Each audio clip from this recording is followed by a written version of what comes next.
आप सभी का स्वागत है आज की इस वीडियो में, जिसमें हम अपने पेशेंट्स की ट्रांसफॉर्मेशन जर्नीज दिखाएंगे। तो सबसे पहले देखते हैं हमारे पहले पेशेंट की सर्जरी से पहले की कंडीशन। अब आइए जानते हैं कि उनकी हेयर ट्रांसप्लांट जर्नी कैसी रही। भाई जरूरी नहीं है कि सेलिब्रिटी है तो सिर्फ वही करा सकते हैं या बहुत ज्यादा पैसे दे के करा रहे हैं। नहीं, बहुत ज्यादा अफोर्डेबल क्लिनिक्स को भी रीच आउट कर सकते हैं। जैसे कि मेरे लिए QHT एक अफोर्डेबल क्लिनिक है कि यहाँ पे बहुत ज्यादा ऊपर भी नहीं है बजट या बहुत चीप भी नहीं है कि जहाँ पे आप जाना ही ना चाहो। तो आप बालों से खिलवाड़ तो नहीं करना चाहोगे ऑब्वियसली। नमस्कार, मेरा नाम विशाल करनानी है। जैसे कि आप सबको पता है, मेरा हेयर ट्रांसप्लांट दिल्ली ब्रांच से हुआ है QHT के। ये मेरा थर्ड PRP है जिसके लिए मैं यहाँ पे आया हूँ आज। 3 महीने पूरे हो चुके हैं सर्जरी के। जैसे कि आपको मैंने लास्ट PRP के समय भी मैंने बताया था कि सर्जरी के बाद 4 PRP का ऑप्शन मैंने लिया था।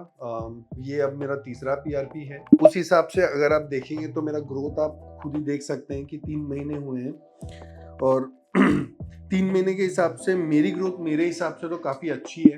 दूसरी चीज़ मैं आपसे ये भी शेयर करना चाहता हूँ कि नॉर्मली जैसे मैंने आपको स्टार्टिंग में बोला था, श्रेडिंग डिपेंड करता है कि कितने होगी कितनी नहीं। किसी की 10% होती है, किसी की 90 भी हो सकती है। मेरे केस में थोड़ी सी कमी हुई है मेरी श्रेडिंग, इसीलिए आपको ग्रोथ उतना दिख रहा है।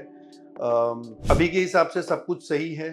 डॉक्टर से भी बात हुई है, ग्रोथ उनको भी सही लग रहा है कि अभी कोई दिक्कत नहीं है। जैसे कि आप सबको पता है, मैंने ये बीच वाला एरिया और टेम्पल कराया था मैंने। दवाएं अभी भी जारी हैं। वो महीने वाली दवाइयां हैं तो खत्म हो रही है तो मैं वापस लेनी शुरू कर रहा हूँ। दवाइयों का भी इफेक्ट बहुत अच्छा पड़ रहा है क्योंकि ग्रोथ अच्छी आ रही है, तो हम श्योर दवाइयां भी अच्छे असर कर रही हैं। ओवरऑल मैं बहुत सेटिस्फाइड हूँ अभी तक। आई थिंक आप सबको पता है, जब मैं ट्रांसप्लांट के लिए आया था मेरी हालत कैसी थी बालों की। मैं थोड़ा सा उससे पीछे जाना चाहूँगा। तो जब मैं ये प्रॉब्लम फेस कर रहा था, एज एन इंडियन भी आप इंडियन मेंटेलिटी बोल सकते हैं कि मैंने बहुत ज़्यादा रिसर्च भी करी थी। मैंने बहुत जनों से बात भी करी थी, बट देन अगेन मन नहीं माना तब भी। तो यूट्यूब सर्च किया, गूगल सर्च किया कि कौन सबसे बेस्ट है हेयर ट्रांसप्लांट में, किसकी क्या कॉस्ट आती है, कैसे डॉक्टर्स होंगे, क्या सलाह देंगे, दर्द कितना होता है, क्योंकि हम सबको पता है ये कैसे होता है प्रोसेस। बट देन कुछ भी वैसे समझ नहीं आ रहा था उस पॉइंट पे, क्योंकि बहुत कंफ्यूजन था, बहुत ही ज्यादा डाउट था। एक दिन मैंने यूट्यूब में QHT के वीडियोस देखे थे जहाँ पे लोग जब करा लेते हैं उसके बाद के बिफोर और आफ्टर फोटोज आते हैं यूट्यूब में। तो उसके थ्रू मैंने बहुत ज़्यादा रिसर्च की QHT के ऊपर। फिर मैं हरिद्वार गया, मेन ब्रांच आपका। वहाँ पे मैंने डॉक्टर से कंसल्टेशन किया। उन्होंने मुझे समझाया कि क्या दिक्कत है, अभी क्या सिचुएशन है मेरे बालों की, सैंपल्स वगैरह लिए। फिर जब मैंने फाइनली डिसीजन बनाया कि हाँ मैं QHT से लेने वाला हूँ, ट्रांसप्लांट कराने वाला हूँ, फिर मैंने डिसीजन लिया कि मैं दिल्ली ब्रांच से ही कराता हूँ। क्योंकि उससे पहले भी मैं दिल्ली ब्रांच विजिट कर चुका था, यहाँ के डॉक्टर से मैंने बात की थी and they are equally qualified. ऐसा नहीं है कि सिर्फ हरिद्वार ही सबसे ऐसी जगह है जो सब जाते हैं। नो डाउट हरिद्वार अच्छी जगह है, वहाँ पे डॉक्टर्स बैठते हैं, but I think Delhi branch में भी काफी अच्छे अच्छे डॉक्टर्स बैठते हैं। तो मेरे केस में मैंने यहाँ पे आके कंसल्टेशन किया था डॉक्टर से। स्टार्ट टू एंड पूरी जांच हुई थी, कैसे करना है नहीं करना है सारी बातें मैंने डिस्कस की थी। एक बार मैं सेटिस्फाइड था उस पूरे डिस्कशन से, उसके बाद ही जाके मैंने ट्रांसप्लांट कराया था। तो आज के टाइम में बहुत सारी ट्रांसप्लांट कराने की जगह आपको मिल जाएंगी, क्लिनिक्स मिल जाएंगे। बट आई थिंक सबसे पहला डिसीजन आपको ये लेना चाहिए कि आप किसी भी क्लिनिक से कराने से पहले एक बार जाके कंसल्ट कीजिए। उसी से आपको पता चलेगा कि डॉक्टर का माइंडसेट क्या है, वो आपको चीजें बेचने की कोशिश कर रहे हैं या आपको समझाने की कोशिश कर रहे हैं। आप उसी से समझ जाएंगे कि क्या डिफरेंस है between other clinics and QHT। क्योंकि मेरे मामले में मैं बहुत श्योर था कि डॉक्टर्स ने वही सलाह दी थी जितनी मेरे को जरूरत थी। वो मैं क्यों बोल रहा हूँ, क्योंकि जितनी मेरी बालों की हालत मुझे खराब लग रही थी उतनी शायद थी नहीं मेरी बालों की हालत। क्योंकि डॉक्टर्स ने मुझे ये बताया था कि आपके बाल वैसे बहुत अच्छे हैं, बट कुछ कुछ पैचेस में बहुत ज्यादा थिनिंग हो चुकी है। तो अगर आप उसको ठीक करा लोगे तो आपकी ओवरऑल लुक अच्छी आ जाएगी। तो जो ही मैंने कराया, तो अब मुझे लगता है कि हाँ मैंने सही डिसीजन लिया बेस्ड ऑन डॉक्टर्स एडवाइस। तो मेरा सजेशन वही होगा कि आप एक बार डॉक्टर से मिलिए, आप उनके पेज में जाके आप उनके पहले उन्होंने क्या किया है वो भी देख सकते हैं। आप जो करा चुके हैं ऑलरेडी QHT से, उनसे भी आप बात कर सकते हैं। उसके बाद आप अपने प्राइस, कॉस्ट, बजट जो भी आपको डिसाइड करना है उसके बेस पे आगे डिसीजन ले सकते हैं कि आपको क्या करना है क्या।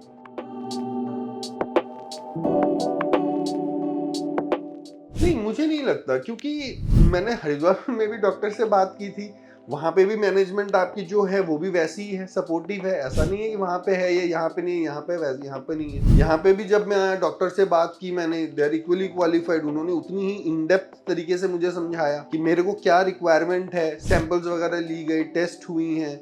जो प्रोसेस आप हरिद्वार में कर रहे हो वही आप दिल्ली में भी कर रहे हो, कुछ अलग तो है नहीं। तो मेरे हिसाब से आप यहाँ पे भी कंसल्ट करा के आराम से, हाँ आपका सिर्फ नोएडा वाला ब्रांच ऐसा है जहाँ पे आप सिर्फ कंसल्टेशन करते हो, आप ऑपरेशन नहीं करते। दिल्ली और हरिद्वार में आप ऑपरेशन भी करते हो। तो आई थिंक दिल्ली वाले लोग या आसपास के लोग आप आराम से आप दिल्ली ब्रांच आके आप ट्रांसप्लांट कराने के लिए डिसीजन ले सकते हैं। ऐसा कुछ नहीं है कि आपको हरिद्वार ही जाना पड़ेगा। आई थिंक जो आसपास के लोगों को भी मैं बात करते हुए सुनता हूँ कि ट्रांसप्लांट तो करा लिया, अब ट्रांसप्लांट कराने के बाद डॉक्टर्स पहले ही बताते हैं आपका शेडिंग फेज आएगा, जो कि नॉर्मली 1 महीना भी हो सकता है, 2 महीने भी हो सकते हैं, that can extend till 8 to 9 months as well. मतलब शेडिंग उतना नहीं जाता, शेडिंग 2 से 3 महीने तक जाता है, बट आपको उतना पेशेंस लेवल होना पड़ेगा। क्या होता है कि पहले आप ट्रांसप्लांट कराते हैं तो बाल पूरा निकालना होता है, उसके बाद शेडिंग शुरू होती है, तो आपको ऐसा लगने लगता है कि भाई अब तो पूरे बाल वापस से चले गए, अब आएंगे कि नहीं आएंगे वो डाउट में होते हैं। तो शेडिंग का जो फेज है वो 2 से 3 महीने आपको सिर्फ वहां तक पेशेंस नहीं रखना है, आपको पेशेंस शेडिंग के बाद भी 3 महीने, 6 महीने, यहाँ तक 9 महीने तक भी लोगों को मैंने देखा है कि उनके श्रेडिंग के बाद बाल आते हुए। किसी किसी के सिचुएशन में, जरूरी नहीं है कि जैसे आपका भी 9 ही महीना लग जाए। अब जैसे मैं अपनी बात बताता हूँ, मेरे 3 महीने हुए हैं सर्जरी किए हुए, 3 महीने में आप खुद मेरी ग्रोथ देख सकते हैं, है ना, कि पूरे के पूरे स्कैल्प ढक चुकी है मेरी। क्यों? क्योंकि मेरी शेडिंग थोड़ी सी कम हुई थी नॉर्मल फेज से, तो उससे क्या हुआ, मेरी ग्रोथ आने लगी बहुत जल्दी। तो मैंने पेशेंस रखा उतना टाइम तक, मैंने सिर्फ शेडिंग होते ही मैंने पेशेंस नहीं खो दिया कि अरे मेरे तो बाल चलेगा बाल चलेगा। शेडिंग के बाद भी मैंने पेशेंस रखा, 3 महीने हुए, वापस से बाल आने चालू हो गए। अभी तो सिर्फ स्कैल्प ढक रहे हैं, जैसे जैसे और थोड़े से बाल आएंगे, थोड़े बड़े भी होंगे, तो और ज्यादा मैं किसी भी तरीके से स्टाइल भी कर सकता हूँ। जिनके बाल कम है या नहीं है, या उस वर्ज में है कि बाल जाने वाले हैं, आई थिंक वो मेरे से रिलेट कर सकते हैं। कि और आजकल बहुत ज्यादा यूट्यूब वगैरह में या गूगल वगैरह में देखते हैं, या टीवी में भी देखते हैं कि बहुत जन ट्रांसप्लांट करा रहे हैं। अब वो कौन है जो करा रहे हैं? अब वो सारे बड़े लोग हैं जो सेलिब्रिटीज हैं। जरूरी नहीं है कि सेलिब्रिटी है तो सिर्फ वही करा सकते हैं या बहुत ज्यादा पैसे देके करा रहे हैं, नहीं। यहाँ पे इंडिया में आजकल इतना भी तरक्की हो चुका है कि आप बहुत ज्यादा अफोर्डेबल क्लिनिक्स को भी रीच आउट कर सकते हैं। जैसे कि मेरे लिए QHT एक अफोर्डेबल क्लिनिक है, कि यहाँ पे बहुत ज्यादा ऊपर भी नहीं है बजट, या बहुत चीप भी नहीं है कि जहाँ पे आप जाना ही ना चाहो, क्योंकि आप अपने बालों से रिस्क तो नहीं ले सकते, क्योंकि आप सर्जरी करा रहे हो। ऑब्वियसली आपको खाना पीना सही रखना है, आपको आगे भी बहुत सारी चीजें, दवाइयां लेनी है, तो आप बालों से खिलवाड़ तो नहीं करना चाहोगे ऑब्वियसली। तो और वो आपको डॉक्टर्स, अच्छे डॉक्टर्स ही बताएंगे। तो और आई थिंक तब मैं जब अपना फेस देखता हूँ, जब बाल नहीं थे या बहुत कम थे, और अब जब मैं देख रहा हूँ कि धीरे धीरे ग्रोथ होने लगी है वापस से, तो आई थिंक सेम चीज जब लोग भी आके, अब मेरे दोस्त और मेरे कलीग्स भी आके बोलते हैं कि अरे वाह, तेरे तो वापस से बाल उसी हिसाब से आने लगे हैं जैसे तू एक्सपेक्ट कर रहा था। तो वो कॉम्प्लीमेंट एक अच्छा लगता है खुद को भी, कि हाँ चलो पैसे लगाए, दर्द भी सहा है, बहुत ज्यादा तो नहीं बट दर्द सहा है, तो उसके लिए वैलिडेशन जब मिलता है कि हाँ ग्रोथ हो रही है, बाल वापस आ रहे हैं, तो बहुत अच्छा लगता है। एंड आई थिंक अगर आपको भी ये दिक्कत है हेयर फॉल की, या आपको लग रहा है कि बाल बहुत ज्यादा थिन हो रहे हैं, तो एक बार आप डॉक्टर से कंसल्ट जरूर कराएं। आई थिंक वो आपको अच्छी एडवाइस दे सकते हैं कि आपको एक्चुअली में ट्रांसप्लांट की जरूरत है या दवाइयों से ठीक हो सकती है। जी हाँ, मैं बिल्कुल रेकमेंड करता हूँ। मैंने कराया है, सिर्फ इसीलिए नहीं बोल रहा, क्योंकि मेरा एक्सपीरियंस वैसा रहा है। I think from the very first day, चाहे वो हरिद्वार बोलूँ या दिल्ली क्लिनिक बोलूँ, अब तो प्राइमरी मेरा point of contact Delhi clinic ही है, क्योंकि डॉक्टर्स यहाँ पे बैठते हैं, आपका स्टाफ सारा यहाँ पे है जो गाइड करने के लिए है। आई थिंक जो दवाइयाँ भी मुझे प्रेस्क्राइब की गई हैं, वो दवाइयाँ खा के आप खुद ही देख सकते हैं ग्रोथ कैसी है। टाइम टू टाइम फोन भी आ जाता है कि आपका चेकअप हुआ या नहीं हुआ, आप फोटो भेज दीजिए, हमें देखना है कैसा ग्रोथ है क्या नहीं। और साथ ही साथ डॉक्टर्स भी उतना ही इन्वॉल्व होते हैं, अगर आपको भी कुछ क्वेश्चन है तो आप पूछ सकते हैं। तो आई थिंक उस बेस पे मैं ये बोलूंगा कि बहुत ही फ्रेंडली नेचर है यहाँ पे सबका। अगर आपको कोई दिक्कत है तो आप जाके किसी से भी पूछ सकते हैं, कोई आपको मना नहीं करेगा कि नहीं मुझे नहीं पता, या अगर नहीं भी पता होगा तो वो डॉक्टर से कंसल्ट करके आपको बता सकते हैं। तो आई थिंक अगर आपको ट्राई करना है तो आप QHT जरूर ट्राई कर सकते हैं।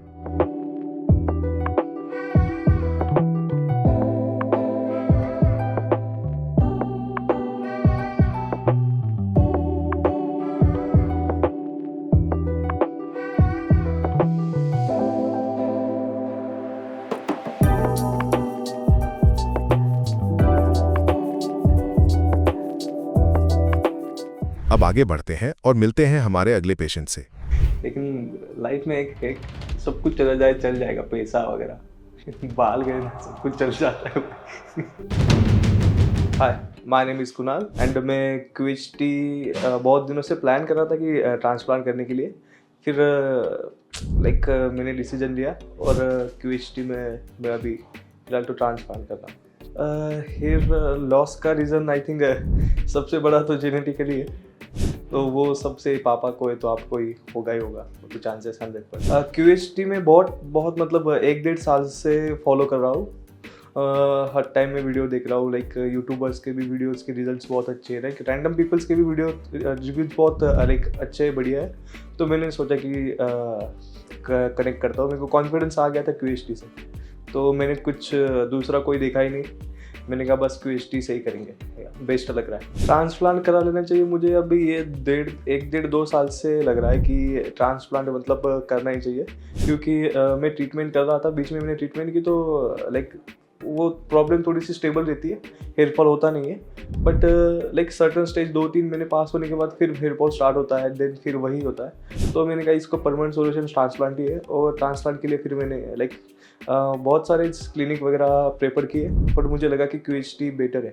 नहीं, घर वालों को कन्विंस करने में कुछ नहीं, मेरे का ट्रांसप्लांट करना है बस खत्म। उनको बोला मैंने कि मेरे को ट्रांसप्लांट करना है, तो उनको पहले आइडिया नहीं थी, तो मैंने उनको बताया कि एक्चुअल में क्या होता है। तो मेरी मैं मम्मी से बहुत ज़्यादा कनेक्टेड हूँ, तो मम्मी को मेरे को एक्सप्लेन करने में 1 दिन गया कम्प्लीटली, फिर बताया कि क्या होता है क्या नहीं, तो उसको मना के आया हूँ। इसके पहले मैंने जो ट्रीटमेंट ली वो भी मिनॉक्सिडाइल वगैरह थी, सॉल्यूशंस थे, कुछ टैबलेट्स थी, तो मैंने टैबलेट्स में भी पता नहीं अवॉइड किया, लेकिन मिनॉक्सिडाइल वगैरह मैं कंटिन्यू यूज़ कर रहा था। 6-8 महीने मैंने यूज़ किया, बट मुझे लगा कि अब मिनॉक्सिडाइल भी कुछ वर्किंग नहीं कर रहा है, तो मैंने ट्रांसफ़र करने का ही सोचा। मेरे पिक्स डॉक्टर को सेंड किए, तो मुझे उन्होंने सजेस्ट किया कि 3500 ग्राफ लगेंगे अप्रॉक्सीमेटली, उससे कम ज़्यादा हो सकते हैं। एंड सेकेंड थिंग, नर्वस वगैरह कुछ नहीं, बस लिड्स के थोड़ा सा लग रहा है, डर लग रहा है, देखेंगे यार, इससे और ज़्यादा क्या पेंस लेना है, बाल तो चलेंगे। कॉन्फिडेंस बहुत कम हो जाता है जब मैं खुद को मिरर में देखता हूँ, तो लगता है कि यार बंद कर दूँ मिरर में देखना, कि कॉन्फिडेंस बहुत लो हो जाता है। और आप कुछ कहा भी, मतलब आप मीटिंग्स वगैरह होती है, तो आपकी पर्सनालिटी थोड़ी उसमें हमें दिख जाता है कि कमी आ रही है कहाँ। तो पहले तो मैं बहुत सारे क्लिनिक मैंने सर्च किए, तो मैंने देखा कि मुंबई पीक है, सब प्रॉब्लम की सॉल्यूशंस है मुंबई में। तो मुझे लगा कि मुंबई में सर्च करते, लेकिन जब मैंने क्लिनिक सर्च किया, ट्राई किया, उनके रिजल्ट देखे, तो मुझे हेयर लाइन में और डेंसिटी में बहुत सारा मतलब डिफरेंस दिखाई दिया। तो QHT, एज पर QHT में जब कंपेयर कर रहा था, तो QHT मुझे हर टाइम बेटर मुझे लगता था कि बेटर है।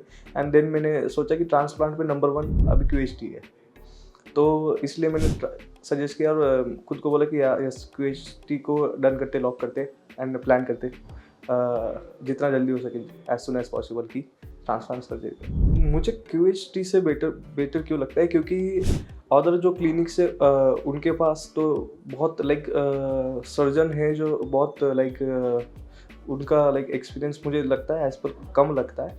बिकॉज मैं जब QHT के हेयर ट्रांसप्लांट के कस्टमर्स देखता हूँ, तो उनकी हेयर लाइन एंड जो ग्राफ्ट्स है वो परफेक्ट अलाइन किए हुए हैं, और उनका रिजल्ट बहुत बेटर है। तो और अदर क्लिनिक्स में हेयर लाइन बहुत हेयर डालते कि ऊपर नीचे हो जाता है, नेचुरल नहीं लगती है, एंड ग्राफ्ट्स बहुत क्वांटिटी वगैरह मिसमैच हो जाती है।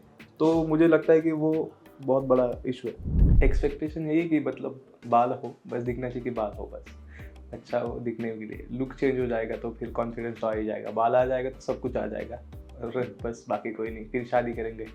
लेकिन लाइफ में एक सब कुछ चला जाए चल जाएगा, पैसा वगैरह बाल गए ना सब कुछ चल जाता है। अब मैं जा रहा हूँ सर्जरी, तो देखते हैं अब सर्जरी के बीच में और बाल में क्या होता है। चलो मिलते हैं सर्जरी, बाय।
तो अभी अभी मैं सर्जरी करके आया हूँ। लगभग सुबह 8 बजे मैं गया था, तो 7:30-8 बजे हो गए मैं भी अभी। तो 10-11 घंटे तो लगे जाते हैं सर्जरी के लिए। एंड सर्जरी में पेन आपको स्टार्टिंग में ही पेन होता है। पेन स्टार्टिंग वाला मीन्स जब एनेस्थीसिया देते हैं तभी आपको पेन होता है, वो भी वाइब्रेटर से। आपको पता नहीं चलता कि आपको कहाँ पे एनेस्थीसिया दिया जा रहा है। एंड जब एक बार आपको एनेस्थीसिया मिल गया तो बीच बीच में आपको हर कोऑपरेट करते रहते हैं। डॉक्टर भी, नर्स भी, सब फ्रेंडली है, बहुत फ्रेंडली है। वो आपको ब्रेक में पूछते कि आपको कुछ पेन हो रहा है या हम रुक जाए, और हमें बीच बीच में कहते रहते कि आपको कुछ पानी वगैरह पीना है या वॉशरूम जाना है, लंच, भूख लगी है, ऐसा। तो सब ऑल स्टाफ यहाँ पे बहुत कोऑपरेटिव है। हाँ, जब मैं कल आया, फर्स्ट टाइम यहाँ पे विजिट किया, तो उन्होंने मुझे सब कोऑपरेट किया। मेरी हेयर लाइन डिज़ाइन हो या फिर बाल ट्रिम करने हो, आपको वेट कितना है, क्या नहीं, सब कुछ पहले सब प्रोसेस मुझे एक्सप्लेन की कि स्लिट्स कैसे करते हैं, क्यों, कैसे क्या होता है, ग्राफ्ट्स कैसे प्लांट होते हैं। एंड देन फिर उन्होंने मुझे हेयर लाइन डिज़ाइन वगैरह करके फिर सेकेंड डे पे बुलाया, वो स्लिट्स वगैरह किए। एंड देन सर्जरी स्टार्ट हुई। हाँ, देन फिर सेकेंड डे उन्होंने मुझे जब ओटी रूम में लेके गए तो मैं तो काफ़ी घबरा गया था। पहली बार ये ओटी देख रहा हूँ, सब कुछ नीडल्स वगैरह, तो कभी मैंने ऐसे ऑपरेशंस वगैरह हुए नहीं है। तो जब मैं इंटर किया ओटी में तो मैं थोड़ा घबराया था, बीपी थोड़ा हाई था। देन फिर जब स्टार्ट हुआ प्रोसेस तो सब नॉर्मल और ओके था, कुछ पेन नहीं, ज़ीरो पेन वगैरह। तो अभी मैं ओटी से बाहर आया हूँ जस्ट, और मैं अभी मिरर में मैंने मेरी हेयर लाइन देखी, तो हेयर लाइन काफ़ी डेंसिटी भी बहुत परफेक्ट थी और हेयर लाइन मार्क भी परफेक्ट किया है। तो जो भी मेरा 2 दिन का एक्सपीरियंस है वो सब ओके। और आगे PRP वगैरह में मैं यहाँ पे आता रहूँ। हाँ, आगे की हेयर की ग्रोथ भी मैं आपके साथ शेयर करूँगा। तब तक वीडियो के साथ बने रहिए, लाइक एंड सब्सक्राइब कीजिए।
हेलो फ्रेंड्स, अगर आपने अभी तक हमारे चैनल को सब्सक्राइब नहीं किया है तो प्लीज़ इस वीडियो को लाइक कीजिए, शेयर कीजिए और हमारे चैनल को सब्सक्राइब कीजिए। और ध्यान रहे बेल आइकन दबाना ना भूलें, जिससे हमारे हर वीडियो का अपडेट आपको समय समय पर मिलता रहेगा।